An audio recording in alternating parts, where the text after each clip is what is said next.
আসসালামু আলাইকুম ওয়া রাহমাতুল্লাহ। প্রিয় দর্শক, আজকে আমি আপনাদের সাথে আলোচনা করব যে দুটি পাপ করলে তাহাজ্জুদ নামাজেও দোয়া কবুল হবে না সেই বিষয়ে। দোয়া কবুল সম্পর্কিত যতগুলো হাদিস বর্ণিত হয়েছে তার মধ্যে সবচেয়ে গুরুত্বপূর্ণ হাদিস হচ্ছে তাহাজ্জুদ নামাজের সময় দোয়া কবুল সম্পর্কে।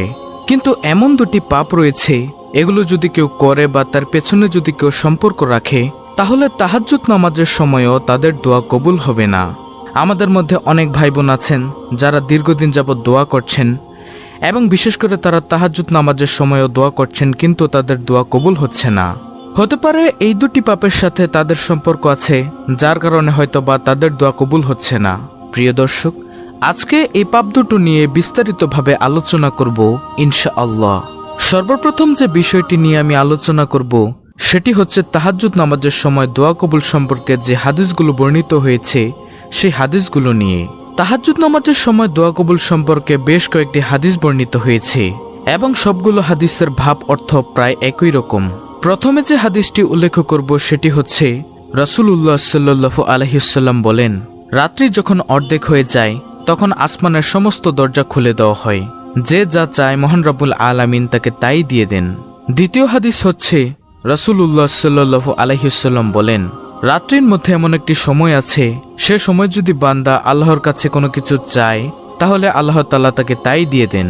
3 নম্বরের যে হাদিস সেটি হচ্ছে রাসূল সাল্লাল্লাহু আলাইহি ওয়াসাল্লাম বলেন, কোনো ব্যক্তি যদি রাত্রেবেলায় শুধু অজু অবস্থায় ঘুমায় এবং জিকির করতে করতে ঘুমায় এবং হঠাৎ করে যদি রাত্রির কোনো একটা সময় তার ঘুম ভেঙে যায়, আর সে সময় যদি একটি নির্দিষ্ট একটি দোয়া আছে, সে দোয়াটি পরে যদি আল্লাহর কাছে কোনো কিছু চায় তাহলে আল্লাহ রাব্বুল আলামিন তাকে সেটা দিয়ে দেন। প্রিয় দর্শক, নির্দিষ্ট সে দোয়াটি আমি উল্লেখ করেছি আপনাদের সাথে এবং আপনারা চাইলে মুখস্থ করে নিতে পারেন। দোয়াটি হচ্ছে লা ইলাহা ইল্লাল্লাহু ওয়াহদাহু লা শারিকা লাহু লাহুল মুলকু ওয়া লাহুল হামদু ওয়া হুয়া আলা কুল্লি শাইইন কাদির সুবহানাল্লাহ ওয়ালহামদুলিল্লাহ ওয়া লা ইলাহা ইল্লাল্লাহু আল্লাহু আকবার ওয়ালা হাওলা ওয়ালা কুওয়াতা ইল্লা বিল্লাহ। রাত্রেবেলা যদি শোয়া অবস্থায় এবং জিকির করতে করতে ঘুমান আর রাতে যদি কোনো অংশে ঘুম ভেঙে যায়, তাহলে ঘুম থেকে ওঠার পর বিছানাতে বসে বসে বা শুয়ে শুয়ে এই দোয়াটি পাঠ করে যদি আল্লাহর কাছে কোনো কিছু চান তাহলে আল্লাহ তাআলা তাকে সেটা দিয়ে দিবেন। প্রিয় দর্শক, এবার আমি সেই হাদিসটি বলবো যেই হাদিসটির জন্য এই ভিডিওটি বানানো। রাসূলুল্লাহ সাল্লাল্লাহু আলাইহি ওয়াসাল্লাম বলেন, রাত্রির শেষ তৃতীয়াংশ বাকি থাকতে আল্লাহ তাআলা দুনিয়াবি আসমানে নেমে আসেন এবং নামার পরে তিনি বান্দাদেরকে ডেকে ডেকে বলতে থাকেন, কে এমন আছো আমার কাছে চাইবে, আমি তার চাওয়া পূরণ করব।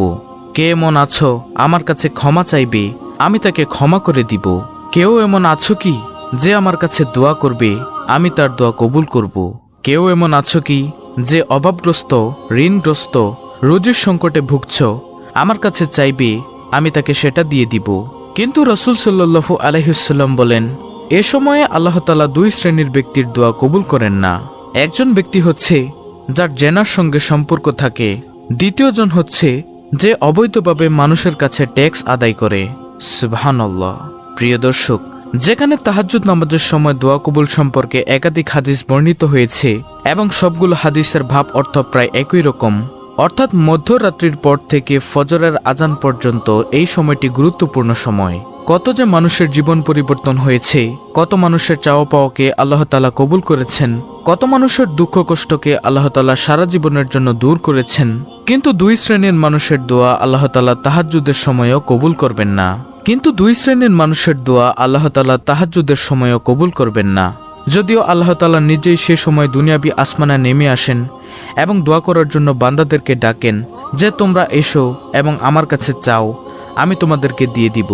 কিন্তু 2 ধরনের মানুষের দোয়া সে সময়ও কবুল হবে না।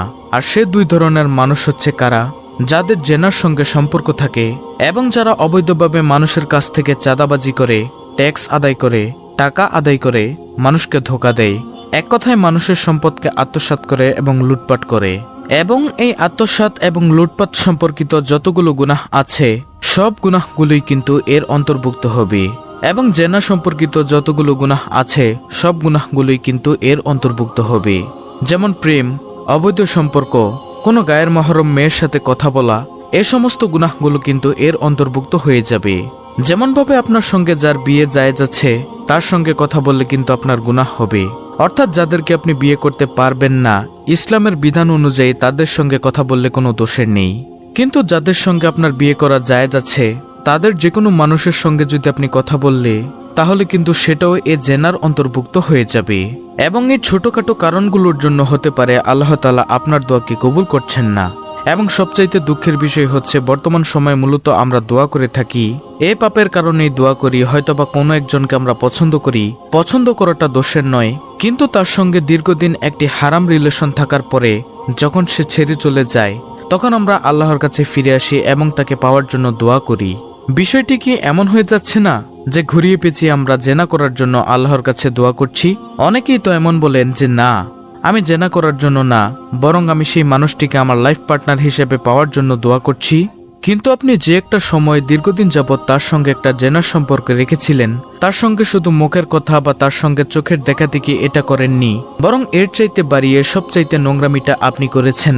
তারপরও আপনি যখন দোয়া করছেন তখন আপনি ধৈর্যহারা হয়ে যাচ্ছেন এবং ভাবতে থাকছেন যে আমার দোয়া কেন কবুল হচ্ছে না। তাদের জন্য আমি বলবো এই হাদিসটি আপনি স্পষ্টভাবে শুনে নিন। আল্লাহ তাআলা বলেছেন, যাদের জেনার সঙ্গে সম্পর্ক থাকে তাদের প্রতি এত বেশি তিনি রাগান্বিত হয়ে থাকেন, তাদের রিজিকের সংকট দিয়ে দেন, তাদের প্রতি পৃথিবীর সকল মানুষের অন্তরে নাফরাত দিয়ে দেন, তাদের দিকে আল্লাহ তাআলা সুনজরে ঘুরেও তাকান না। কারণ জেনা হচ্ছে পৃথিবীর মধ্যে সবচাইতে নিকৃষ্টতম নোংরা পাপ, যার কারণে আল্লাহ তাআলা সব সময় রাগান্বিত হয়ে থাকেন। এবং মানুষের সম্পদ অবৈধভাবে লুটপাট করা, চাঁদাবাজি করা এটাও হচ্ছে একটি নিকৃষ্টতম গুনাহের কাজ। আপনি হয়তোবা বলবেন, আমার জেনার সম্পর্ক ছিল কিন্তু আমি বর্তমানে সেই সম্পর্কগুলো ছিন্ন করে দিয়েছি, তারপর আমি দোয়া করছি। কিন্তু বিশ্বাস করেন আপনি এই সম্পর্কটা ছিন্ন করেননি, কোনো কারণবশত হয়তোবা হয়ে গিয়েছে এবং সেই সম্পর্কটা পুনরায় আপনি জোড়া লাগানোর জন্য আপনি আল্লাহর কাছে দোয়া করছেন। আপনি একটিবার চোখ বন্ধ করে চিন্তা করে দেখেছেন কি যে আপনি কি সেই কাজগুলো আল্লাহর ভয়ে ছেড়েছেন? উত্তর হবে না। আপনি কি সে কাজগুলো শুধুমাত্র আল্লাহর রাগান্বিত হন এই ভয়ে কি আপনি পাপগুলো ছেড়েছেন? ছাড়েননি। হয়তোবা পরিস্থিতির কারণে আপনি পাপগুলো ছেড়ে দিয়েছেন। খুব কম ব্যক্তি এমন পাওয়া যাবে যারা শুধুমাত্র আল্লাহর ভয়ে প্রেম, ভালোবাসা, অবৈধ সম্পর্ক, জেনা এবং পরকীয়া থেকে নিজেকে বাঁচিয়ে রেখেছেন। কারণ এগুলো থেকে নিজেকে বাঁচিয়ে রাখা খুবই কঠিন। যখন কোনো একটা মেয়ে কোনো একটা ছেলের সাথে কথা বলে তখন পৃথিবীর সমস্ত কিছু সে ভুলে যায়, তার কাছে তখন শয়তান চলে আসে, যার কারণে সে নিজেকে কন্ট্রোল করতে পারে না। তাই আমাদের উচিত হবে এই ধরনের পাপগুলোকে আল্লাহর ভয়ে আল্লাহর সামনে দাঁড়াতে হবে। এই লজ্জায় আল্লাহ তাআলা রাগান্বিত হন, এই কারণে আমাদেরকে এই পাপগুলো ছেড়ে দিতে হবে।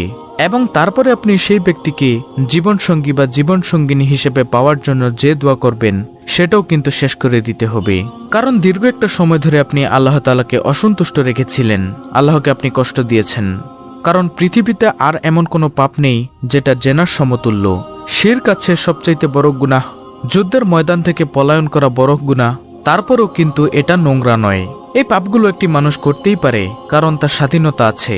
কিন্তু পৃথিবীর মনুষ্য সভ্যতাকে টিকিয়ে রাখার জন্য যে বিষয়টা গুরুত্বপূর্ণ সেটা হচ্ছে বিয়ে, জেনা নয়, অবৈধ সম্পর্ক নয়, যার কারণে আল্লাহ তাআলা সবচাইতে বেশি রাগান্বিত হন। কারণ আল্লাহ তাআলা মনুষ্য সভ্যতাকে টিকিয়ে রাখার জন্য বিয়ে ফরজ করেছেন, জেনার মতো নোংরা কাজ করে সেটা করার জন্য নয়। তাই প্রিয় দর্শক, আমরা যারা দোয়া করেছি যে আমাদের দোয়া কবুল হোক, তারা অবশ্যই এই দুটি পাপ সহ যে পাপগুলো আপনি করেছেন তাগুলো থেকে বিরত থাকার চেষ্টা করুন।